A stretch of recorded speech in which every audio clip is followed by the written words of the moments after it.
Good morning, this is FloorDaily.net, and I'm Kemp Harr. I'm up in Lancaster at Armstrong Flooring's headquarters, and I'm with Dave Thoresen. Dave, how you doing? Good, doing great. Glad you're here. Yeah. Good to be with you. You're the SVP of Product and Innovation. Quick background on you. You started in Armstrong in 1981. You were there for a while, and you left and spent 20 years at Mannington, LG, Shaw, and Mohawk. And you were telling Michelle when you came back you're going to spend the next 20 here, right? Oh, I hope so. You know, he laughs every time I say it, so I'm not sure. You're with the probably oldest, strongest brand in the industry.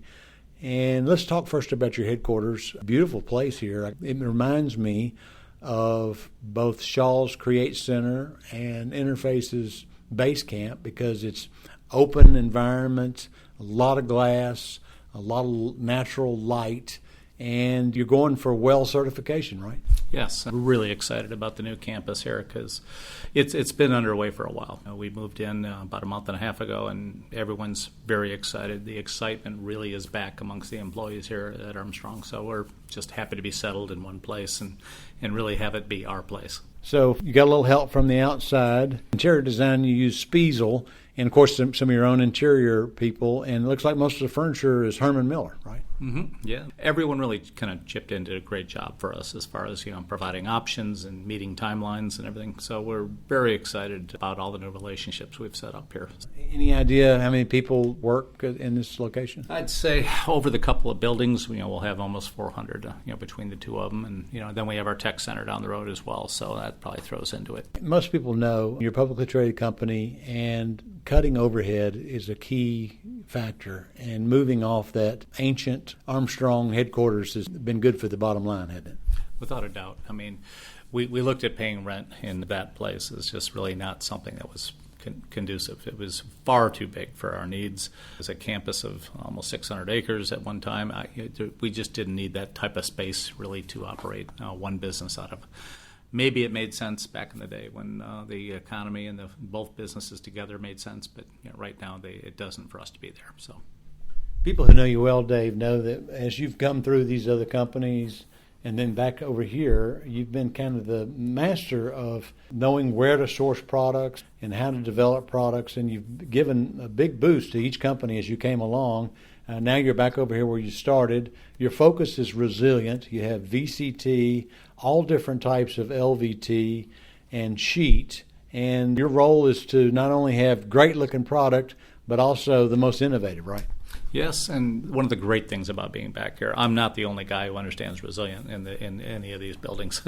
Everyone has a deep and very passionate knowledge of this business, these products, and so it's great to be around these people. Mm-hmm. From a sourcing perspective, obviously you do some sourcing and you manufacture. Talk about your manufacturing assets. One of the things that really differentiate us today is the fact that we do manufacture all the things that we do. We have VCT, we have sheet vinyl, LVT. We're manufacturing. You heard we sold one of the plants in California. That was probably time and due to VCT kind of falling off in terms of popularity. But VCT still right now is very, very popular this year. I will say we're having one of our biggest years in a while for VCT. But the LVT plant here is critical to what we do. We make some LVT in Stillwater along with a lot of sheet vinyl, and we make the VCT down in Jackson, Mississippi. So the plants are really balanced in a really nice way right now, and we continue to look for different ways to use them to make new products and move things ahead. The product itself is somewhat of the base, and then the visual is a key part of why they buy it. And as I walk through this location here, I'm seeing amazing visuals. You can't tell your office here. This looks like wood. I mean, everybody knows that the real looking wood's been here for a while. But, I mean, you guys are really doing a great job of pulling this visual thing off. Well, thank you. And, the products that we were able to put in are the ones we wanted to showcase. And there's some just fantastic products. And, these are in the market today, and they're really starting to take off and sell. And it's a really big time for Armstrong to show that we're a different company today than we were 5 years ago. You said you have roughly about 40 people that are working with you in the research and product area, and you've got an area, a laboratory. Talk a little bit about the facility that you have for what you're doing. Mm-hmm. Our innovation center is about a half a mile from this headquarters building here, and One of the things we like about it is we were able to consolidate probably 6 buildings that we were using over at the old campus in 135,000 feet approximately. We've packed it into one building. We've got a chance to organize it from scratch. The team over there is working better together. They get to see each other. It's more interactive. So ideas are being shared. Status of different projects is being shared. We're in a really good place with that innovation center being what it is. There's equipment in there that can determine things about products, about installations that no one else really has. And I'd like to say that building, and we got to get over there at some point, is the differentiator for Armstrong. This is what makes us different than every other company. There's no one else who has a building with the technology that we have anywhere, probably in the industry, certainly not in the U.S. Dave, when you go over there, do you put a lab coat on?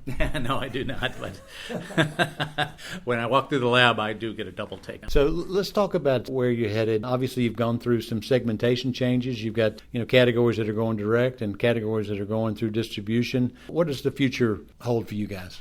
I'm excited about the future because we do have a good grasp on this. Our distributors, have really stepped up and done everything they can to say, hey, we want to be a part of this. We want to be a part of the growth. The Armstrong Signature Collection will now be what they are able to market and own and really do a great job of, as they have for many years. Some of the other products will be in more direct parts of the market. We think that'll just be additive. We had to come to a decision where we have to grow. And if you don't grow, you die. You know how the business is. So taking this next step, I think, will add the growth that we're looking for. I've enjoyed being up here with no humidity, and I know since you were living in the Atlanta area for a long time, you've got to like that as well. Interestingly, just found out that you bought a house here and found out through some research that for 40 years it was owned by a scientist at Armstrong, and you're kind of hoping the walls will talk, right? Yeah, I'm hoping he can share some of the old methods with me. But he was a PhD chemist who worked for Armstrong for 40 years, and we found out he owned the house before we did. So it was really just great because, like I say, if there's any ghosts in that house, they're friendly ghosts. All right, Dave, well, it's great to catch up with you, and thanks for giving me a tour of this place. Again, we're talking to Dave Thoresen, the Senior Vice President of Product and Innovation at Armstrong, and you've been listening to Kemp Harr and FloorDaily.net.